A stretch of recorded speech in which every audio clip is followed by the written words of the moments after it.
Welcome to episode 5 of the Popanimecomics Lounge.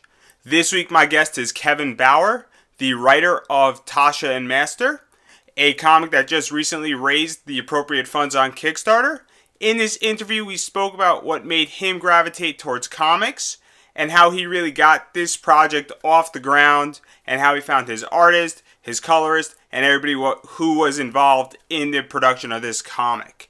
Before we get into that interview, I just want to remind everybody that if you want to support this podcast, all you have to do is go to popanimecomics.com, click on Support the Podcast tab on the homepage. It'll bring you right to a link that brings you to Amazon.com, and if you purchase something from Amazon.com through that link, I get a small percentage that helps to keep my podcast costs lower and allows me to bring you better podcasts at no cost to you. Let me repeat this, at no additional costs to you, and Amazon has everything that you could possibly find. So if you want to support this podcast and you're shopping on Amazon, please do it through popanimecomics.com. Without further ado, here's the interview. So Kevin, how did you get into comics? The grocery store, man. Back in the hometown, the parents would just take me grocery shopping every week, and we used to have comics in the store. I'd go to the rack, grab whatever they had, and that was the height of the 90s, so you just had crazy covers, crazy art. I don't even know what was going on in the plot half the time, but man, some things still blow my mind looking back at that age. A lot of people hate on Spider-Man's Clone Saga, and here and there with reason. But I remember a very specific comic, Amazing Spider-Man, forget the number, written by J.M. DeMatteis. And it was Spider-Man versus Carrion and Shriek. Two villains nobody's ever heard about, no one cares about, but every single time I come back to that issue, it is insane how much depth and emotional complexity is woven into it. It's poignant, it's heartbreaking, it's traumatic, and those are words nobody says in a sentence that contains Spider-Man anymore. So I guess that was it. I found comics as a way to just really get the emotional depth of books immediately without having to wade through 3 or 4 chapters first. So besides Spider-Man, what were you reading? I mean, back then, that was pretty much it. I got the bulk of my comics through dollar stores. So it was whatever was in those little tiny shrink wraps. So sometimes they'd be off-brand, sometimes they'd be DC, sometimes they'd be X-Men, X-Factor. I pretty much read whatever came my way. It wasn't until middle school that I really found a preference, and that was for 90s Ghost Rider. 70s and 80s Ghost Rider was really, really well written, especially during J.M. DeMatteis' run, starting near the end of the Johnny Blaze era. But the 90s Ghost Rider spoke immediately to who I was as a Catholic. And that was a crazy, flaming, zealot at the time. And I look back at that and see it is something of a curse. Like, how the hell could I have been that way? So Ghost Rider has been one of those characters that's sort of grown up with me. He was who I was then, and now looking back, he's who I'm trying to ride away from. Were there any writers or artists that inspired you growing up? Well, I plugged DeMatteis twice, and I mean both of those plugs. The guys behind some of my favorite horror comics of that era. Other writers of that time. Howard Mackey's run on Ghost Rider was very, very strong. Very pulpy serial stuff. It worked very well. Larry Hama's run on Wolverine was especially important to me. I think I'm probably the only person who prefers that Wolverine. That was immediately after Magneto had pulled out his adamantium skeleton. So Wolverine's going around the country realizing that his regeneration doesn't work anymore. He doesn't have metal claws, and he's dying. He knows he's dying. And he's kind of a weakling now. So every comic was him just setting his affairs in order, dealing with villains who thought they knew him, only to find out it's not even worth getting revenge by killing this guy. That was just a really strong run. Is there anybody currently that you view who really inspired you to create the comic that you worked on? I'm almost embarrassed to admit this, but I got a Twitter account just to follow Scott Snyder. The dude's run on Detective Comics is really what got me back into reading monthly comics as opposed to just buying trades. I don't think I have found a stronger horror or mystery comic since then. That run in particular, from the entire Black Mirror up until, let's say, end of the Night of Owls, Scott Snyder might as well have been the next Alan Moore. Guy has crazy talent, crazy ability, so he's a big influence. Sean Ryan is currently doing a bang-up job on all-new Suicide Squad. I can't believe how good it is. It's got a lot of depth. It's all character interplay. It's brutal. It's insane. It has the right amount of political and in-office intrigue. Great stuff.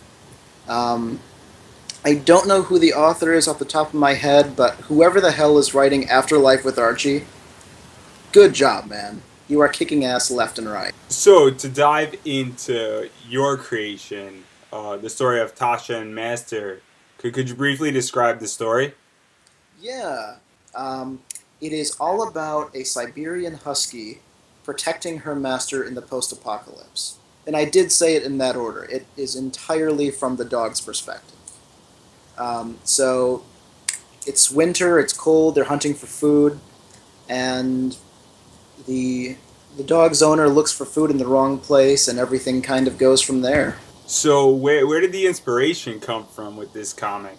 You know, I've been asked that before, and I really haven't been able to pinpoint an exact time, place, or seed, but it occurred to me one day that, man, dogs really love their owners, don't they? You hear stories all the time of, like, dogs pulling kids from fires, or, you know, saving kids from bear traps, or disarming nuclear bombs, or things like that. And I just really wanted to explore how much one dog could love one person. And from there it became, well, what's the most extreme environment to put them in? What kind of things can I put them through? What ways can I make that love really, really apparent? And the idea just kind of played out from there. So, obviously it's from the dog's perspective. What challenges did that provide as a writer to you? The biggest challenge was figuring out how the hell to talk with... at the time, I was not aware of Matt Fraction's Hawkeye number 11, where the dog sniffs things and sees things in sort of like a web-like diagram. I'm glad I didn't see that, because I probably would have been frozen in just utter panic. I wanted to find a way of communicating what I understand as canine intelligence, and that is a very simplistic but very nuanced way of looking at the world. And what sort of came out of that was a very plain, very simple writing. I don't want to say on the nose, because it's really not the case, but it's a kind of mentality that lives entirely in the moment. If the dog is scared, she will almost even say she's scared, or her body language will reflect that. And her narrations about that will be very direct. They'll be very, very brief. A good example of this is her master tells her to come into a grocery store, and you see the dog's head go low, her tail between her legs. The sound effect says "whine," and the caption box written directly over that whine says, "Tasha, come." She doesn't want to come, but her master says come, she has to follow. I'm trying to do a lot with very little. And the honest answer is we'll see how it plays out, but I've got a really good feeling about it. Our test audience really seemed to dig it. So the comic is only 10 pages. Was there any reason for this length? Yes. I love Heavy Metal Magazine. I grew up watching the movie. I probably should not have seen it as young as I did. I love the idea of an anthology comic. You don't really see that very commonly on coming out of the big two companies, or even the other smaller companies. I really wanted to break into comics through heavy metal, by way of the same kind of impactful sci-fi that had hit me as a middle schooler. Um, so the comic was written very much in mind with as a submission to Heavy Metal magazine. Um, I wouldn't say that it was tailored to be adult in any particular way. It was not intended to be shocking or graphic, um, but it was definitely in mind for a more thoughtful audience. So, being that it's 10 pages, what are the challenges as a writer that you have so limited, page numbers to work with? That really is it. Um, what is the absolute best story you can tell in 10 pages? Um, and it was the kind of thing where I really had to write with the ending in mind. Right from the offset, I knew how it was going to end. I knew how the characters were going to resolve the situation. And it was really a case of finding where it began. And it's a story that probably could have began 5 years earlier in terms of like the world of the story. But I sort of began it with just a normal day right before shit hits the fan. And from there it was just finding moments that spelled out the heart of the story. This is a dog who loves her owner and will do anything for her. So, to, speak what you just said, it could have started 5 years earlier. Depending on how well it's received, would you reconsider like adding a prequel or even continuing somehow the story? Yeah, I've actually given it a lot of thought. Um, the opening of the comic, well, not opening, but a few pages in, we see a picture of the owner's family in happier times, and Tasha herself exposes a bit about the big booms that scared her as a puppy. Not so explicitly, but she's talking about nuclear bombs that were set off around the world and how the world got to be the way it was. It seems like it'd be a very natural fit to begin it as a puppy and kind of work our way to where we are now, and if that was received well, continue even further. I've had a couple ideas to how to from where to go from here, but if I said any more, it would kind of ruin the ending. And obviously, we spoke a little bit before this interview began. You have a you were impressed by my manga collection in my back. How much does a Japanese manga slash Japanese comics have influenced you, You if at know, all? depending on the manga, an incredible amount. Um, I had a friend in high school who was generous enough to loan me Death Note for a while, and that was a really great read. Um, but I think that my all-time favorite manga is Samurai Executioner. It's not very popular. It's not very mainstream anymore, and its companion Lone Wolf and Cub is much more popular, much more well known. Um, but the historical fiction, coupled with the very intense and personal humanity of Azamam the Executioner, just really resounded with me. I don't know if you've read any of the stories, but there's one that's very quick to tell. It's only 15 pages in this massive ass manga book, where the executioner is going around town looking for fresh hay. When he buys some, all of the girls around town start giggling. They wonder just why he would buy it. Because in this era, fresh hay was very commonly wrapped in the hair of geishas. It was considered to preserve virility, sexuality, youth. And it turns out that day he was executing a geisha who was scared out of her mind, who had been dirty in her cage all day. But giving her that one strand of hay was just a simple act of mercy. All at once she remembered who she was. She found her dignity. And she knelt very beautifully and gracefully for her end. Um, that kind of storytelling is masterclass. I love whenever I find a story like that. Are you trying to emulate that with this comic on some levels? I wouldn't say with this one, but there are other pitches for further down the road where Samurai Executioner and Lone Wolf and Cub are massive influences. There are some people at Marvel, for example, whose characters I would love to write in that style. So to shift to more of behind the scenes, obviously you're the writer. How did you meet your team, starting with your artists, Randy, Leanne?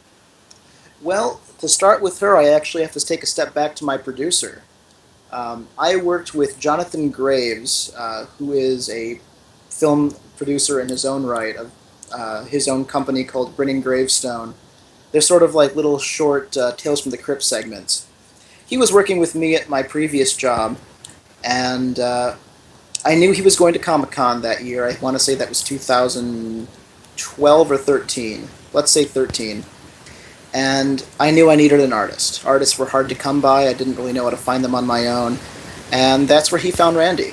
And Randy is a phenomenal artist. Her website on DeviantArt and her own website showcases her pinup art, which is her specialty. She can draw a woman like no one's business. They are sensual, they're curvy, they have expressive faces, they're imaginative, they're full of sci-fi wonder. It's absolutely clear from everything she draws that not only is she talented, but she loves what she does. And I really think that shows in the material. It absolutely does. So, go right ahead. And my letterer, Zach, he too is a fantastic guy of great talent. I met him through Travis McIntyre, who is a writer and editor and podcast runner of Snake Oil Podcast, or Snake Oil Comics Podcast. I'm getting the name wrong. He gave me so much advice on my Kickstarter. He helped me get going. He told me what to do. He told me I was an idiot when I did something completely wrong, and thank you, Travis, for that. And he introduced me to Zach Sam. Zach is a big hockey fan, and he knows his way around a comic. There's a collection of his, edited and produced by his wife, Heather Antos, that really showcases Zach's ability.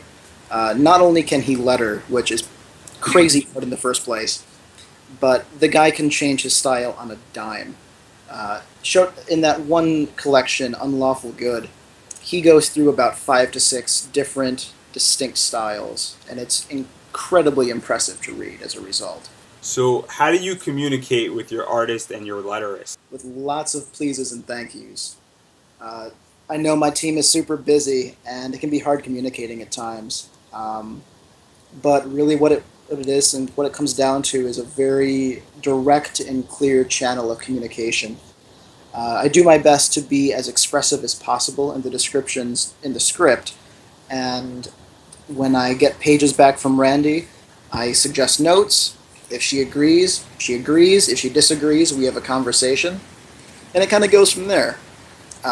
With Zach, I tell him in advance what I'm looking for. I try to communicate it in the script as well. If it's feasible, that's awesome. If it's not feasible, we figure something out together. Or at least we will. Thus far, strong teamwork and strong communication have really been anchors to this project. It's propelled it so far so fast. I was speaking to another independent comic book writer, and he communicates with his artist through Skype. How do you communicate? Are you close to your artist and your letterist, or is it over phone or Skype? It's almost entirely over email. Because we're busy every now and then, things come through text. But the bulk of it is through email. I would say we're moderately close. My relationship with Randy and Sam is mostly a professional one. The same goes for Jonathan. But if they ever found their way out to LA, I would buy them drinks in a heartbeat. Northwest. So, to talk a little bit about Kickstarter, congratulations on successfully raising above what you needed to raise. Many, many thanks. What do you attribute this success to? Family and friends. I could not thank my entire network of family and friends enough. They put up with a full month of me repeatedly plugging myself on Twitter and Facebook. They donated insanely generously. All they had to donate was $8, and so many of them went above and beyond the call. without their generosity, without their outpouring, without their faith in me and my material, this would not have been done. I know the same story is true of Zach, of Randy, of Jonathan. We were all out there just really pushing to our friends, to our family, to anyone who could find us on Twitter and Facebook, and that made a world of difference. So, do you feel that Kickstarter, brings more than just funds to your work? Absolutely. The project could have gotten funded without Kickstarter, and it would have been a much longer and strenuous process. But the benefit of Kickstarter is once people donate, you inherently have a built-in audience. You know that your material is going out to them, and that when you do it again down the road for a future project, they will already be able to have an opinion and perhaps boost you even further. Kickstarter is great for creating a network and then ideally expanding that network.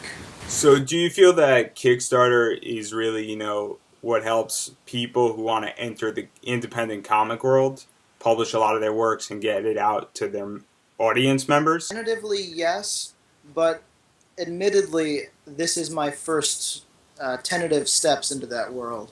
The best example I can come up with for this, or best examples, are again Zach Sam's wife, Heather Antos, and Travis McIntyre, both of which Michigan natives, and both of which turning out crazy amounts of material and crazy quality material. These two have done a phenomenal job of finding and expanding a network and using Kickstarter as a way both to find an audience and to grow that network. I know I've been saying the same thing over and over again, but I honestly believe in their craft and that they've learned a lot from the process and that this is the most efficient process for them. So now, obviously the Kickstarter campaign is over. People are going to be listening to this and they might want the comic. Is there any way that that people can get the comic even if they didn't donate by, ordering it somewhere? Or do you have a plan for that? We do, yes. The first thing I would recommend doing is shooting me an email through my Kickstarter account. That is probably the best way to get your name in there. After that, there will be some time until the project is ready. When it's ready, we hope to have physical copies ready to ship at a moment's notice, and we hope to eventually get a digital copy available on Comixology or some similar comics providing website. Also, do you have any intentions of bringing this to any local Comic-Cons or any big ones? Absolutely, in the biggest possible way. A big part of the Kickstarter was printing fees, and that was because we intended to print about 250 copies of this to share among the group, and ideally to take to comic conventions. Sam is in an ideal place to hit the New York and New Jersey area Comic-Cons. Randy's in a perfect place to hit Southwest area Comic-Cons. I'm in a pretty good place to hit LA-based Comic-Cons. And I have a few friends back home who, if they really, really love me, could hit like the Detroit area Comic-Cons and things like that. So, obviously, once the comic is published, are you going... You said you might develop the story more, but are you going to bring it out into a different format? Wow, that's a good question. Short term, let's say no. This was an idea that was really conceived around a comic. It was something that I felt could be written very easily and drawn very easily as well. Where I think there could be film or TV potential, it almost seems like it's outgrowing the idea too quickly. I would rather test this on a much larger audience, see what they think, and see if it's worthwhile. The big trick would be, how would I make a movie or a TV show exclusively around the relationship between a girl and her dog in a way that wasn't as playful as A Boy and His Dog, a great post-apocalyptic movie, or as dark and depressing and direct as a movie and book like The Road. That idea, I think, is still very, very much gestating. You obviously have a background in screenwriting. How does that relate to writing a script for a comic book? I think that without that background, comic book writing would be very, very difficult. Um, I'm a big fan of sci-fi, and whenever I'm in the bookstore, I just run down the sci-fi aisle looking for anything that comes close to the things I'm looking for. That's super vague. Um, I look for fantasy, I look for steampunk, but all very specific. I love horror, I love character focus, um, I love big action, I love crazy imagined monsters. Um, and without tossing out any names, a lot of times when I read a novel, I find that while the world might be perfect, structurally it's not paced necessarily correctly. There might be an improper focus on certain characters. Like I might lose track of the protagonist inside of a side character who suddenly became more interesting. Obviously, that happens all the time in film as well. The difference, though, is that I would argue um, better films tend to be more open, more memorable, um, more directly easy to find. That's not discounting the power of the novel, far from it. But I think that in a novel, structure is less important than world and character. And that is what a comic has in common with screenplay. Comics are all about pacing, they're all about delivery, they're all about the character of the moment. And a really good standalone single issue needs to be slick as a razor. There's no time for wasted panels, there's no time for lame jokes. There is the moment, there is organically created humor, organically created pathos. And you see that kind of structure, the same 5-act structure, play out over the course of 5-issue arcs, 6-issue arcs, hell, even 12-issue arcs. A good comic book writer thoroughly understands structure, pacing, and timing above all things. So, final question before we get into promos. Um, do you have any idea where you would want to pitch this comic if you were to take it to a bigger company? Um, Not to shoot yourself in the foot, but oh no, that's the great thing about where we are right now in the comic book industry. Everyone has something wonderful to offer. I've read Marvel and DC comics all my life. I'm slowly finding my way into the incredibly interesting and imaginative, I don't want to say world, but menagerie that is Image Comics. I'm just discovering Valiant, and man, have I missed out. Like, superheroes plus crazy metaphors plus metaphysics and existential angst, holy shit, that is all my bag. Dark Horse has had Hellboy and so many other great titles. There really is no wrong place. There is, if you know where to look, there is always an option. And at this point, anyone who is willing to give me the time of day has my utmost thanks and appreciation, and I hope I don't let them down, whoever they are. so do you have any promos? You want to promote yourself? Facebook, Twitter, or Kickstarter, website, Instagram? Hell yeah. You can totally find me on Twitter. Just search Kevin Bauer and look for the really bad picture of myself. It's kind of blurry, it's kind of overly sunlit. Doesn't look great, but my comments tend to be. I post about movies all the time. If you check my mentions, I am always telling people how much I love their comics. That's a great way to tell what I'm reading and who I think is worth reading. I'm on Facebook too. Go right ahead and check me out. I have a blog page. It's called Sad Cyborg. Sometimes it's a little angry about movies. Sometimes it's very, very optimistic. I just published an update on a Suicide Squad article positing who I think is going to die in the movie. I would also highly suggest you check out the work of my team. Randy's art is available on DeviantArt. It's Randy Lian Art, or Randy Lam Art. Zach Sam can be found by way of the Michigan Comics Collective, as can Travis McIntyre, who's basically the godfather of this project. You can find all of Jonathan's shorts on the channel Grinning Gravestone, I'd like to say, if not Graves Entertainment. Obviously, if you didn't pledge to the Kickstarter campaign, as you just heard from Kevin, you can email him on the Kickstarter page and you can possibly get a copy of the comic when it comes out. That's the best way to get in contact with him if you're enthralled and excited about this, as I am. Also, feel free to subscribe to this podcast so that it tracks you down on Sunday instead of you tracking it down. And thank you so much to Kevin Bauer as well as everybody who listened. And hopefully I will see you next Sunday.